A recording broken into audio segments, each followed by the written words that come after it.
I've just got to go out there, get my head together and be consistent. Like, I don't have all this distance to finish in second place. I come to win. I'd really like to win, I would. But I mean, overall everyone's looking really good.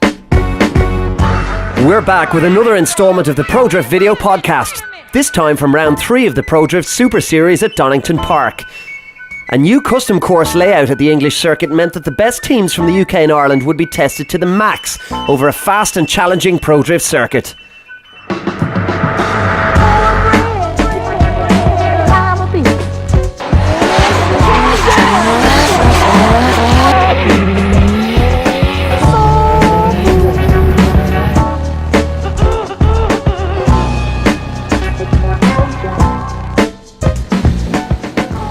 Morning practice allowed the teams fine-tune their setups in order to extract every ounce of power required for the Donington course.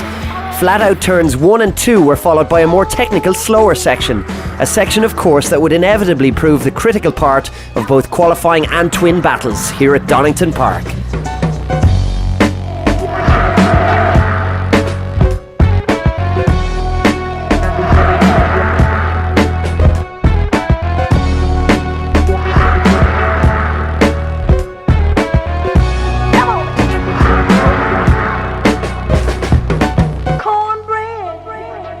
Practice I was very scatty. I was playing around with the tyre pressures and stuff. Qualifying, then I just got it all together. We're looking for us. I'm in the top 2 anyway today.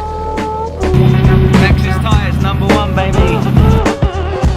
Yeah, hopefully this weekend will be the first weekend where it all stays together, because we've had a few, it's a brand new car, we've had technical glitches nearly every round, just something different, but we're putting it all right. Boys at Jap Speed are getting it all sorted out and whatnot, so hopefully now we'll get there. This track's just like high speed, so it seems to be just getting a good line through the whole track and carrying as much speed as possible, which will be cool when the twin battles come out, because it means that it will literally just be like who can pick the most aggressive line to get ahead. And so it was on to qualifying. Dean Kearney brought his Maxus Nissan home in 5th place.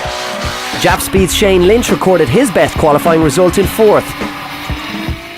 The consistent Hankook Nissan of Alan Lenihan looked strong in 3rd position, and the ever-impressive WKD Corolla of Alan Sinnott took 2nd.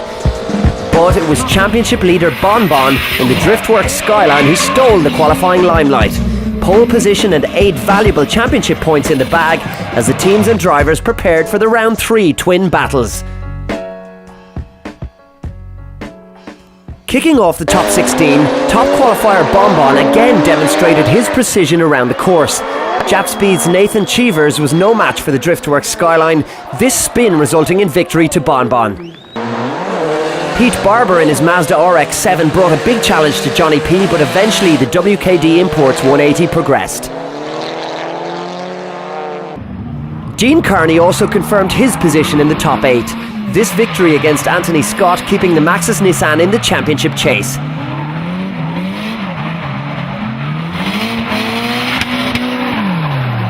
Shane Lynch's run of good form continued in the twin battles as he defeated Christy Carpenter following a sudden death battle and proceeded to his first top 8 of the Super Series.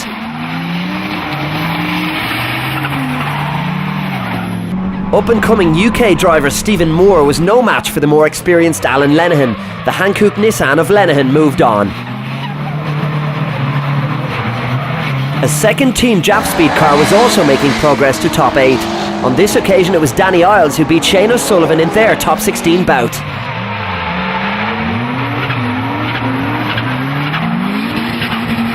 And yet a third driver from the Jap Speed stable was making progress. Bagsy defeated Phil McLaughlin of Team Green and joined his 2 teammates in the next round.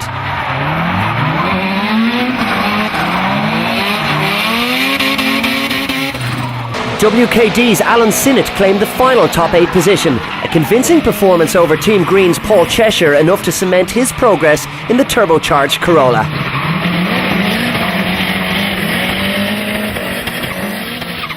The first top 8 battle held major championship significance.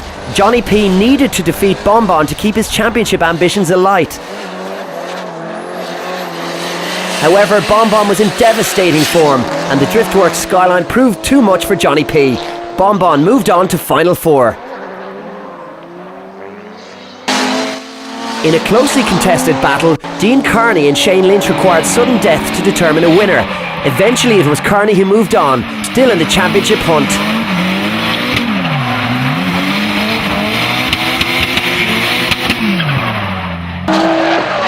Lynch's Jap Speed teammate Danny Isles also required a sudden death battle against Alan Lenihan. The Hankook Nissan of Lenihan couldn't match Isles, however, and Danny progressed to the semi-finals. In the remaining top 8 battle, Bagsy pulled out all the stops to cling to the tail of Alan Sinnott.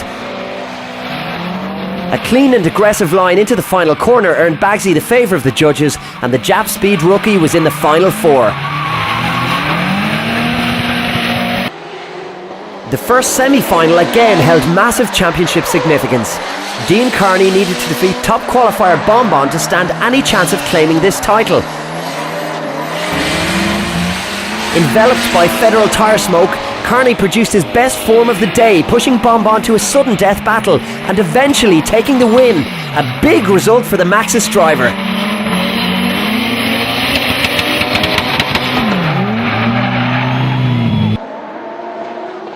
Jap Speed teammates Danny Isles and Bagsy contested the remaining round 3 semi-final battle. Both drivers had produced their best form of 2009 to reach this point in the competition, but it was Danny who took the challenge to Bagsy in this second run.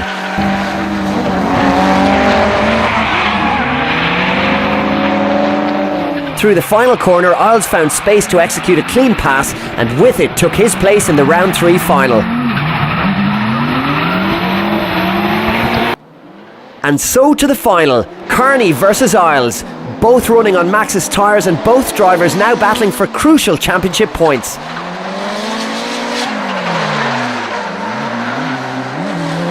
Kearney continued his typical aggressive form, sticking close to the Jap Speed S15 of Danny. After 2 runs, the judges deemed it too close to call and asked for a sudden death battle.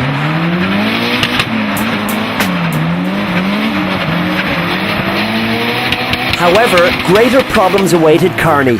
An engine oil fire required the attention of safety marshals and effectively ended the Irish driver's progress. Isles took the victory by default, the first of his Prodrift career. Yeah, it's just so tight. It's literally just the smallest things. I mean, I put it down to the grip I had today, to be honest. It just kept me pulling through the bends and it worked awesome today. Thanks to Jap Speed, Maxis tyres and Jamie, by the way. Definitely not, no consolation. I thought it was a very bad decision, but that's everyone's own judgment at the end of the day, you know. Mondello is a tricky circuit, and Dean and the Irish guys have driven it a lot more than we have.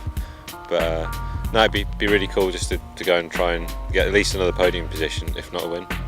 So, as the Prodrift Super Series heads for a nail-biting climax at Mondello Park, Bonbon leads the championship from Dean Kearney by just 4 points.